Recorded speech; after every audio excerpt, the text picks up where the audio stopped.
Middle class family का जो person होता है ना, उसके घर में बजटिंग को बहुत फॉलो किया जाता है, बजट बनाया जाता है, हर चीज का हिसाब रखा जाता है कि यहाँ पर इतना जाएगा, यहाँ पर इतना जाएगा, यहाँ पर इतना।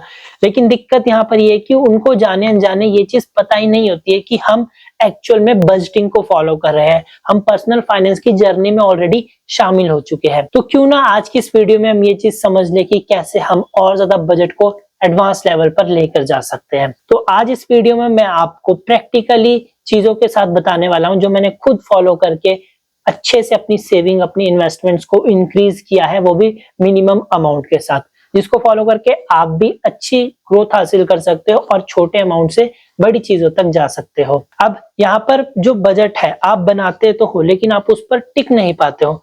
सो डोंट वरी, आपकी अकेले की दिक्कत तो है ही नहीं।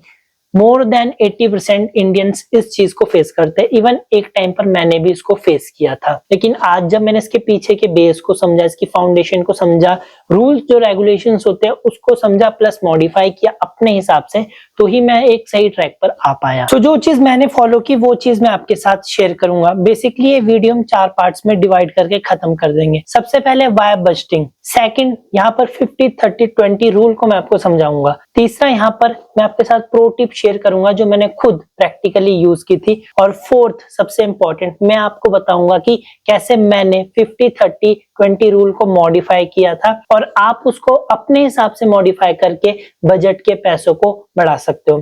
तो वीडियो को लास्ट तक जरूर देखना। तो सबसे पहले हम स्टार्ट करते हैं।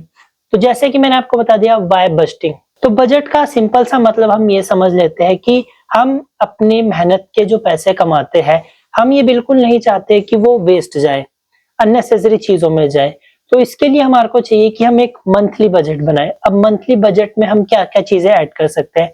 जो बेसिक सी चीजें हैं वो सबके घरों में सेम होती है, मेरे भी, आपके भी, सबके घरों में। तो सबसे पहले अगर आप किराए के घर में रह रहे हो, आपका होम रेंट। सेकंड, कोई ईएमआई वगैरह जा रही हो, कार का कोई लोन हो, आपके बच्चों की स्कूल फीस हो गई, यहाँ पर आपके ग्रोसरी के एक्सपेंसेस हो गए, ये सारे मोटा माटी खर्चे होते हैं, तो ये हम इंक्लूड कर लेते हैं। तो इन सबको जब हम बनाते हैं तो हमारे सामने एक अमाउंट निकल कर आता है।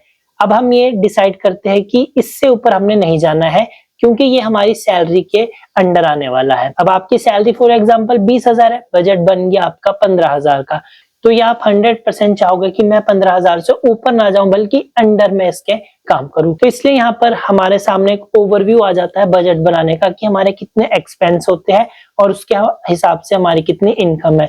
बजट हर एक पर्सन को बनाना चाहिए, बहुत ज्यादा जरूरी होता है। इम्प्लीमेंट करना है ना करना वो बात की बात है। तो यहाँ पर बजट तो हमने बना लिया। अभी बजट बनाने के बहुत सारे फायदे भी होते हैं, जैसे आपको ये चीज पता चल जाती है कि आप मंथली किस लेवल पर स्टैंड करते हो एज अ फाइनेंशियल। आप कितने पैसे कमा रहे हो, कितने आपके खर्च हो रहे हैं, आपके फाइनेंशियल गोल्स किस हिसाब से अचीव होंगे इस बजट के बेस पर। आप यहाँ पर किस हिसाब से अपनी फ्यूचर की प्लानिंग कर सकते हो, किस हिसाब से आपको अपनी सेविंग्स और इन्वेस्टमेंट को डाइवर्सिफाई करने की जरूरत है, आप कितना कमा रहे हो, वो आपके घर में पूरा हो रहा है या नहीं।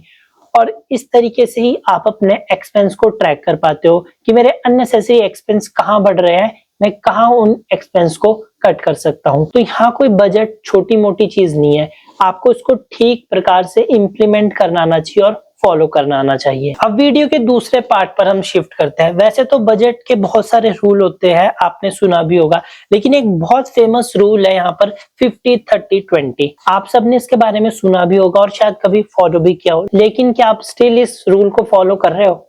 The answer is big no, क्योंकि अगर फॉलो कर रहे होते तो ये वीडियो थोड़ी देख रहे होते। तो इस रूल को मैं समझा देता हूँ सिंपल सा। आप जितने भी पैसे कमा रहे हो, इस रूल के अकॉर्डिंग 50% अमाउंट आपने अपनी जरूरतों पर खर्च करना है, यानी जो आपकी नीड्स होती है।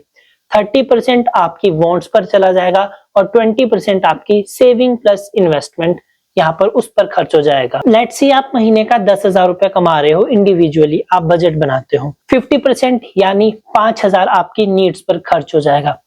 30% आपकी वांट्स जैसे मेरे को इस महीने नए कपड़े खरीदने हैं, इस महीने मैंने मनाली घूमने जाना है, इस महीने मैंने ट्रैवलिंग करनी है, ये आपकी वांट्स में काउंट होंगे। बचे 20% यानी आपके 2,000 रुपए, वो जाएंगे आपकी सेविंग में। उस सेविंग को आप सिर्फ सेव रहने देते हो या उसको इन्वेस्ट भी करते हो, ये उस 20% में ही इंक्लूड हम अभी मान के चल रहे हैं। तो अब अगर आप 10, 20, 30 हजार रुपए कमा रहे हो और आपको फाइनेंस के बारे में कुछ भी नहीं पता, लेकिन आप बजट को लेकर सीरियस हो, तो आप सीधा सा इस रूल को फॉलो कर लीजिए 50-30-20। लेकिन अब यहाँ सवाल आता है कि अगर मेरी जरूरतें सिर्फ 40% में ही पूरी हो जाए तो मैं क्या करूं?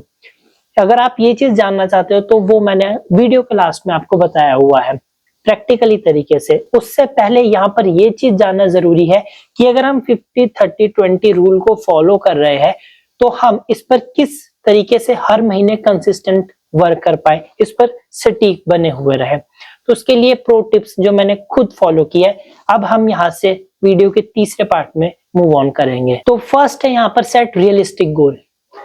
अब यहाँ पर गोल्स का मतलब ये बिल्कुल भी नहीं है कि आप एकदम फिक्स्ड उसको बना दो कि ये चीज मेंशन कर दे तो यही है, उसमें फ्लेक्सिबिलिटी भी रखो। अब यहाँ पर आप उसमें शॉर्ट टर्म और लॉन्ग टर्म दोनों ही गोल्स को ऐड ऑन कर सकते हो अपने अकॉर्डिंग। तो अगर मैं अपना प्रैक्टिकली बताऊं तो मेरे फोन की हर महीने 4-4.5 हजार रुपए EMI जाती थी। तो सबसे पहले जो मेरा रियलिस्टिक गोल था, क्योंकि ये मेरे ऊपर लायबिलिटी भी थी, मैंने इसको जल्दी से जल्दी उतारना है, तो मैंने सबसे पहले इसको ही मेंशन किया। अब यहाँ पर अगेन मैंने जो आपको बोला फ्लेक्सिबिलिटी, अगर मेरे किसी मंथ और एक्सपेंस नहीं होते थे तो मैं वहां पर फिर 4500 रुपए की जगह ज्यादा पैसे देकर अपनी EMI को और कम कर देता था, क्योंकि वो मेरे हाथ में था। इसलिए आपने भी रियलिस्टिक गोल सेट करने हैं, लेकिन उसमें फ्लेक्सिबिलिटी भी जरूर रखनी है। सेकंड यहाँ पर जो मैंने फॉलो किया पॉइंट वो था स्पेंडिंग को ट्रैक करना। अब हम अगर सैलरीड पर्सन है, फॉर एग्जांपल मेरी सैलरी आती है हर महीने 18,000 रुपए, तो मेरे को ये चीज पता है कि मेरी सैलरी तो आ रही है हर महीने, लेकिन मेरे को ये चीज नहीं पता कि वो पैसे जा कहाँ रहे हैं। तो इसलिए बजट जब आप बनाते हो तो आपको ये चीज भी पता चल जाती है कि आपके पैसे एक्चुअल में कहाँ जा रहे हैं और उसको कहाँ जाने की जरूरत बिल्कुल नहीं है। और इसके साथ ही जो छोटे मोटे खर्चे होते हैं जो हम कभी ध्यान भी नहीं देते हैं, लेकिन जब हम उसको ऑडिट करते हैं बजट बनाने के बाद तो पता चलता है कि एक मंथ के एंड में मैंने 1000 रुपए का फास्ट फूड खा लिया। तो एक महीने में 1000 रुपए का फास्ट फूड खाना it's a big deal.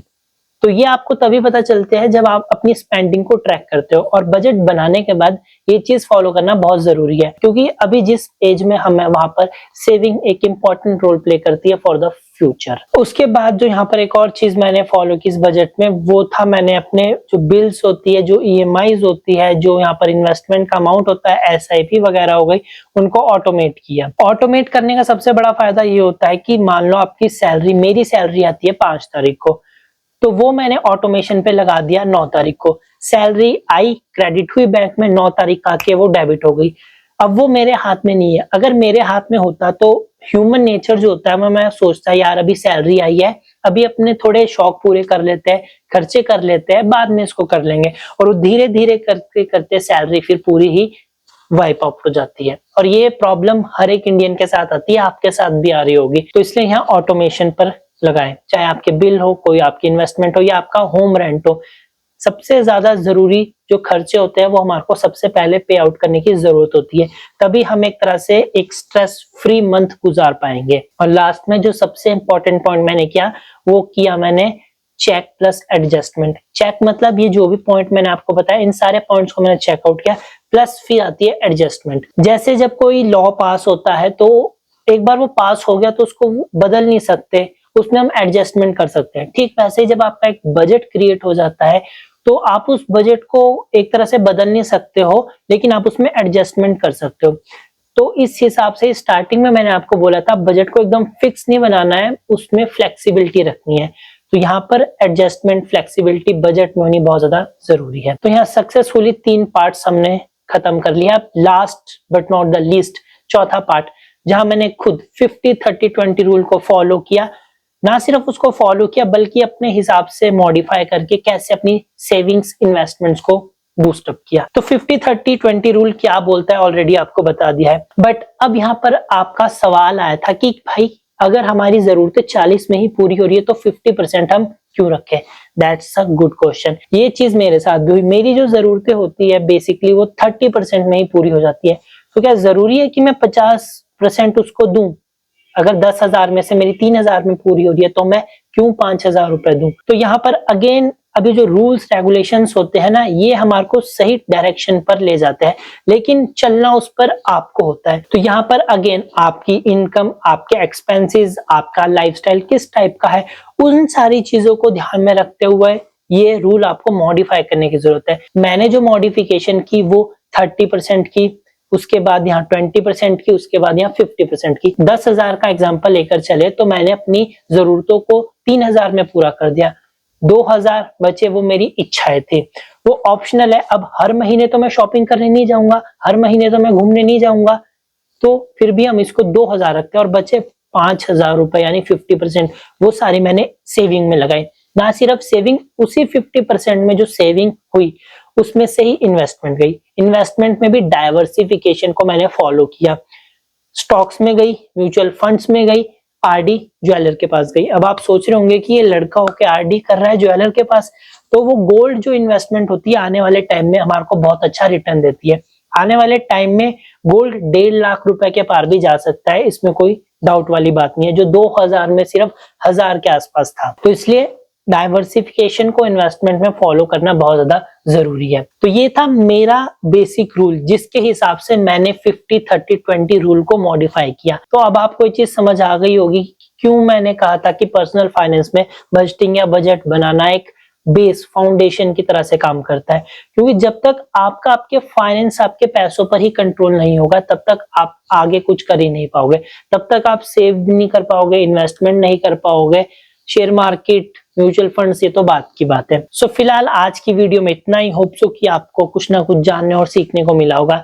Video पसंद आए तो लाइक, शेयर और चैनल को सब्सक्राइब जरूर करना, क्योंकि आगे वीडियोस में आपको और भी ज्यादा प्रैक्टिकली टिप्स मिलने वाली है जो मैंने खुद पर्सनली फॉलो की है, तभी आपके साथ शेयर की है।